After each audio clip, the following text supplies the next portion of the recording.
இன்றைய தினத்துக்கான அனுதின வார்த்தை 138 சங்கீதம் 3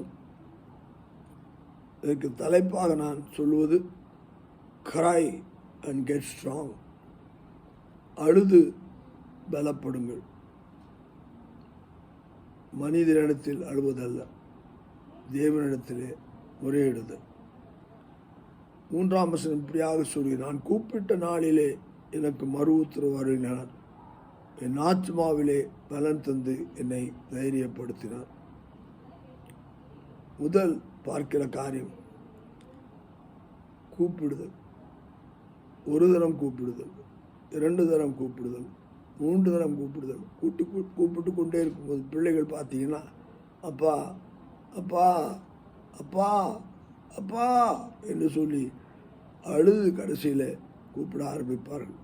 அதே போல தான் சிறு பிள்ளையைப் போல நாம் தேவனை கூப்பிடும்போது அவர் எங்கிருந்தாலும் ஓடி வந்து அவர் என்ன பண்ணுவார், நமக்கு உதவி செய்வார். அதைத்தான் இங்கே பார்க்கிறோம். சங்கீதக்காரன் எப்பொழுதும் தேவனையே கூப்பிட்டு கொண்டிருந்தான். தேவனிடத்திலே அவன் அபயமிட்டு கொண்டிருந்தான். அவன் யுத்தம் செய்தாலும் சரி, அங்கே எதிர்த்து நிற்க வேண்டிய மிருகங்கள் வந்தாலும் சரி, ஏசப்பா என் தேவனே, யெகோவா தேவனே என்றெல்லாம் பிதாவை கூப்பிட்டு தகப்பனை கூப்பிட்டு அவரிடத்தில் மறு உத்தரவு வரும் வரைக்கும், அவர் பதில் சொல்லும் வரைக்கும், பதில் எப்படி சொல்கிறார், செயல்பாட்டிலும் சொல்கிறார். அதை தான் இங்கே பார்க்கிறோம். அந்த செயல்பாட்டிலே முதலாவது செயல்பாடு ஆத்துமாவிலே பலன் கொடுக்கிறார். அவர் ஆத்துமாவிலே பலன் கொடுக்கும்போது சரீரத்திலே பலன் உண்டு.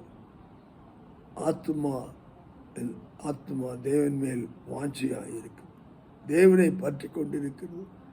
அந்த பற்றுதல், அந்த வாஞ்சை, அதுதான் சரீரத்திலே தாவீதுக்கு பலனை தந்தது. அவனுடைய பலன், சரீர பலன் பலவீனம் உள்ளதான்.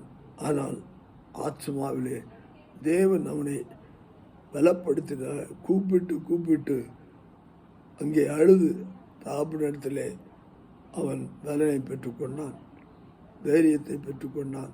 அதனுடைய காரியம்தான் அவனுடைய வாழ்க்கையிலே ஒரு யுத்தத்திலும் அவன் தோல்வி அடையவில்லை. அவன் எந்த விதமான அந்த மிருகங்கள் வந்தாலும் அந்த மிருகங்களை கிழித்து போடத்தக்கதான பலனை பெற்று வெற்றியாளனாயிருந்தான். கர்த்தருக்கு லாபம், முறையிடுவோம், ஆத்மாவிலே பலனடைவோம், நாம் வெற்றி பெறுவோம். கர்த்தர் நமக்கு கிருபை செய்வாராக. ஆமேன், ஆமேன், ஆமேன்.